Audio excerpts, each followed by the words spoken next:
और एक और बात, आज इस कुबेरेश्वर धाम की पवित्र माटी पर चल रही, कंकर शंकर की भूमि पर चल रही ऑनलाइन शिव महापुराण की कथा में एक बात और अपनी चित्तवृत्ति में बिठा लो। शिव बेटी, शिव महापुराण की कथा मान लो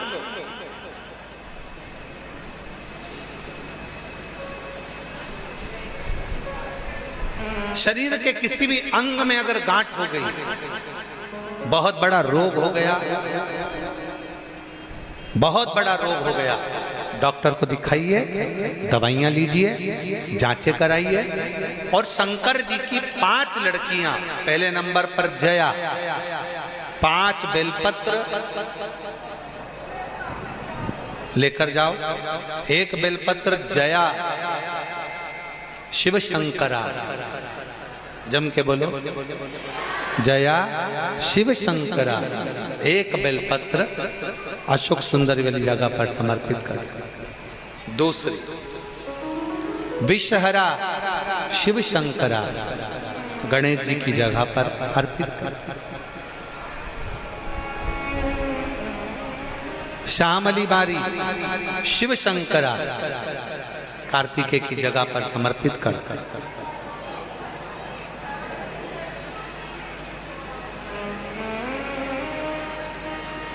दो तली शिव शंकरा, जगत जननी जगदम्बा का जो हस्त कमल है पीठी का, उस पर समर्पित कर।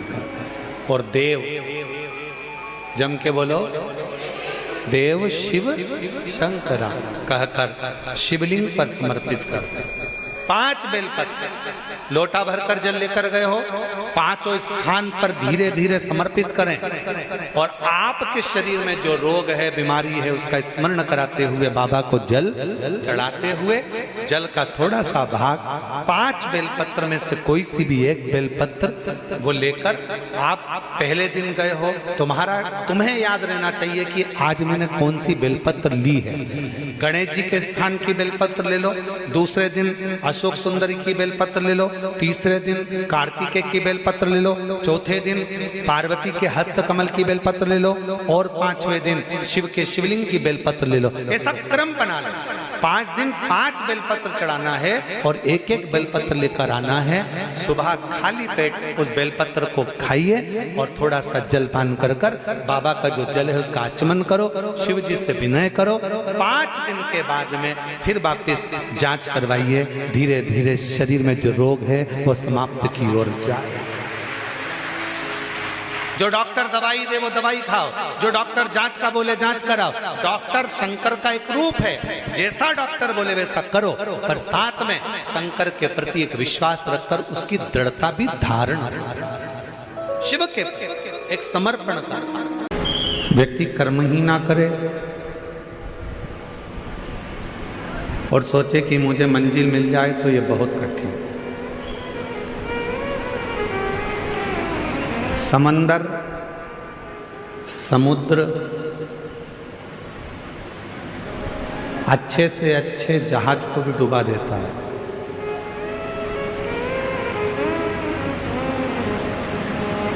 समंदर, समुद्र अच्छे से अच्छे जहाज को भी डुबा देता है। समुद्र बड़े से बड़े नौका को, बड़े से बड़े जहाज को और बहुत कुछ डुबो देता है, बहुत कुछ। जब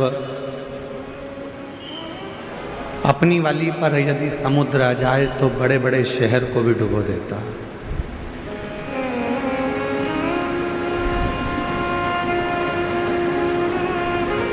समंदर, समुद्र जहाज डुबो देता है, बड़े बड़े क्रूज डुबो देता है, बड़े बड़े शहर को भी वो अपने अंदर सामर्थ्यता रखता है डुबोने की। पर समंदर, समुद्र एक घास के तिनके को डुबो नहीं पाता है। एक घास का तिनका,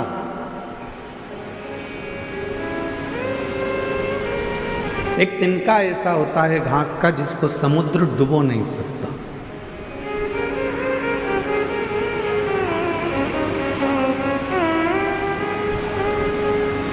किसी ने समंदर से कहा, समुद्र से कहा कि तुमने पूरा जहाज डुबो दिया, तुमने पूरी बस्तियां डुबो दी, तुमने कई शहर डुबो दिए, तुमने कई नगर डुबो दिए, ना जाने तुमने कितना कितना जहाज, कितने कितने क्रूज अंदर डुबो दिए, और तुम एक घास का तिनका नहीं डुबा पा रहे। एक घास का तिनका तुम डुबा नहीं सके। तो समुद्र ने कहा, ये घास का जो तिनका है ये एकदम हल्का, एकदम हल्का, और ये जो घास का तिनका है ये परमात्मा पर समर्पित होकर रहता है, इसलिए इसको डुबा नहीं सकते। हल्का। भारी कौन है? जिसको लगता है कि मैं कर रहा हूं, मैं करा रहा हूं, या मैंने करा है। हल्का कौन है? जिसने सोच लिया कि मैंने कुछ नहीं कराया, कराने वाला तो देवाधिदेव महादेव है, मैं तो केवल एक निमित्त मात्र।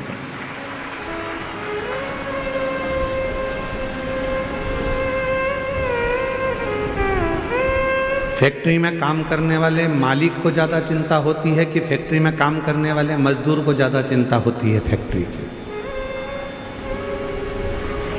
फैक्ट्री की चिंता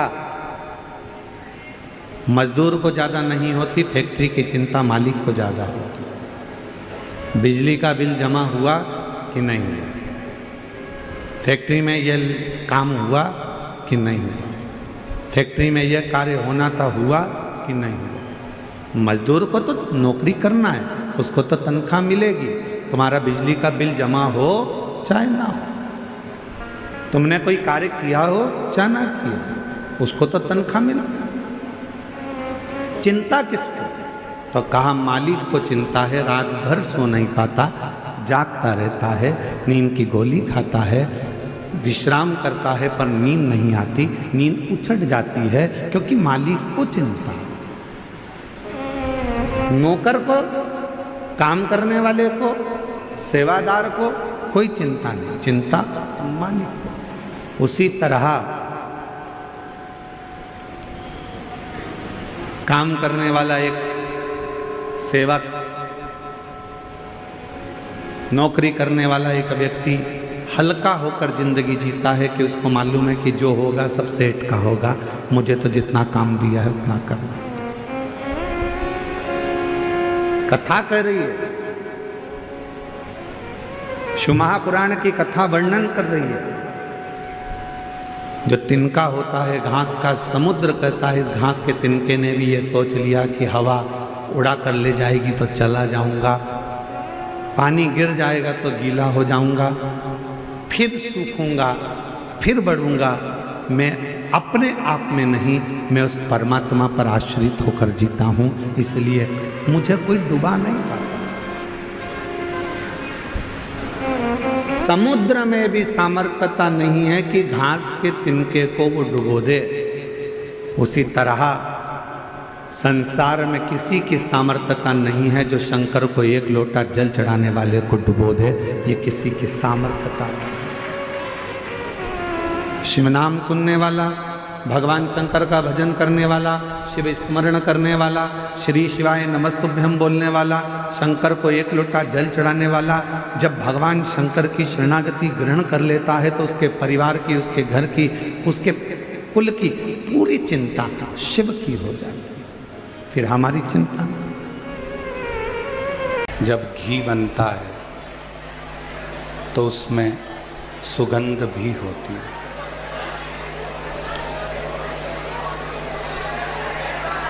दूध में कोई सुगंध नहीं, पर दूध का जब तपाकर, गरम कर कर, उसको घोट कर जब दूध का घी बनाया जाता है तो उसमें सुगंध भी रहती है। शिव महापुराण की कथा कहती है, भगवान शंकर का चरित्र कहता है, शिव तत्व कहता है।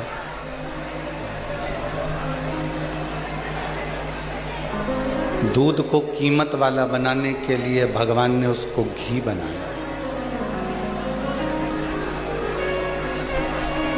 और घी इतने आसानी से नहीं बन जाता। दूध को थोड़ा सा तपना पड़ता है, दूध को थोड़ा सा फटना भी पड़ता है, दूध को थोड़ा सा कष्ट सहना पड़ता है।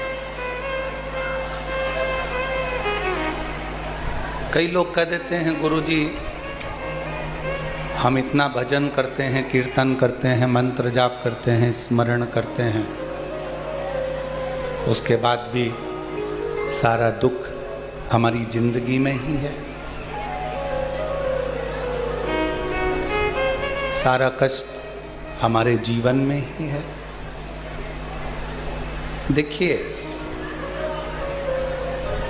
मान लो कोई व्यक्ति भगवान का भजन भी नहीं करता, कोई मंदिर में जाकर एक लोटा जल भी नहीं चढ़ाता, कोई नाम जाप भी नहीं करता,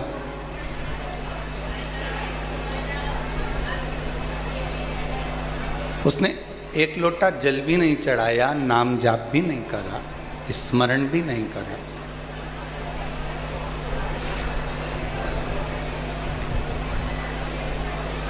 उसके बाद भी वो बड़ा सुखी है, उसको कोई कष्ट ही नहीं, वो बड़ा आनंद में। और जो रोज भगवान के मंदिर भी जा रहा है, भजन भी कर रहा है, स्मरण भी कर रहा है, कीर्तन भी कर रहा है, नाम जाप भी कर रहा है, उसके बाद भी उसकी जिंदगी में तकलीफें पीछा नहीं छोड़ रही।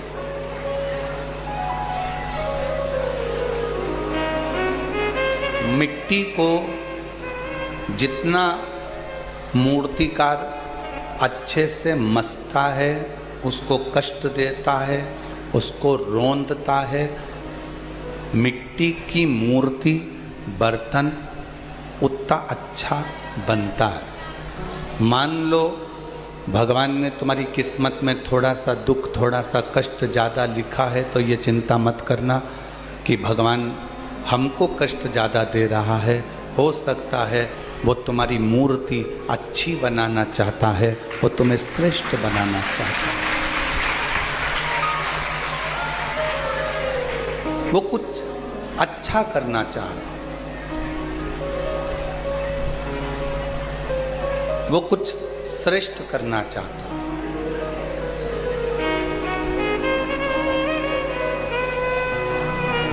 मन में ये भ्रम कभी उत्पन्न ना करें कि हम मन भजन करते हैं, हम कीर्तन करते हैं, हम मंत्र जाप करते हैं, हम नाम जाप करते, हम स्मरण करते और दुख हमारे ऊपर ही आता। नहीं, कोई संसार का ऐसा कोई व्यक्ति नहीं है जिसकी जिंदगी में थोड़ी ना थोड़ी तकलीफ नहीं है, थोड़ा ना थोड़ा कष्ट सबके जीवन में। बस कोई उस कष्ट को हंसकर झेल लेता है और कोई उस कष्ट को रोकर झेलता है। भदौरिया जी, ये जो पेटी है ना बीच में, उस पेटी को या तो एक साइड कोने में कर दो या अंदर निकाल के एक साइड कर दो। ऐसा थोड़ा सा रास्ता करके उसको इधर निकाल दो तो लोगों को बैठने में दिक्कत नहीं आएगी और दर्शन में दिक्कत नहीं आएगी। ये वाली नहीं, वो वाली बीच वाली।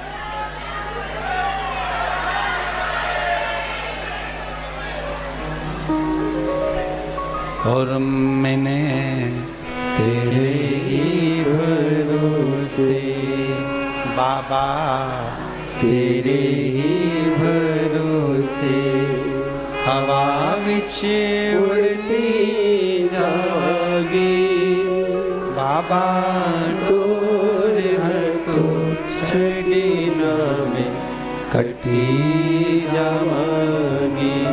भोले मैं तेरी पतंग शंभु मैं तेरी पतंग हवा विच उड़ती जावागी।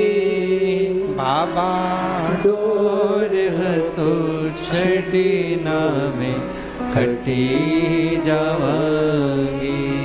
कोई जीवन में थोड़ा बहुत कष्ट, थोड़ा बहुत दुख, थोड़ी बहुत तकलीफ है अगर आ रही है तो ये चिंता ना करें कि हम भजन करते, कीर्तन करते, मंत्र जाप करते, स्मरण करते, उसके बाद भी भगवान हमको ही दुख दे रहा है।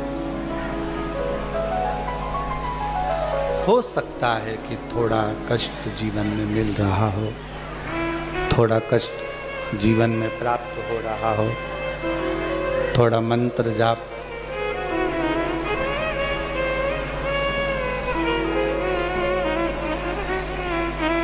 होने दो। फिर कोई कहे कि गुरुजी वो हमारे पड़ोसी हैं, हमारे रिश्तेदार हैं, कभी भगवान का भजन नहीं करते, कीर्तन नहीं करते, मंत्र जाप नहीं करते, स्मरण नहीं करते।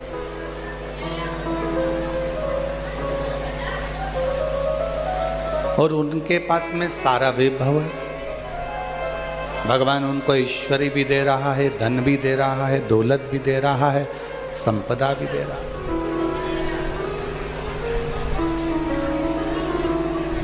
हो सकता है उसका पूर्व का कोई प्रारब्ध हो, उसके पूर्व में किए हुए कोई भजन का बल, उसके पूर्व में किए हुए कोई मंत्र जाप का बल, उसके पूर्व में किए हुए कोई नाम जाप का फल उसके भाग्य में हो।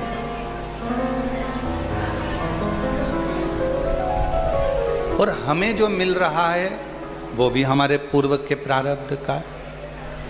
थोड़ा दुख ज़्यादा मिल गया, थोड़ा कष्ट ज़्यादा मिल गया, थोड़ी तकलीफें ज़्यादा मिल गई, कोई बात नहीं।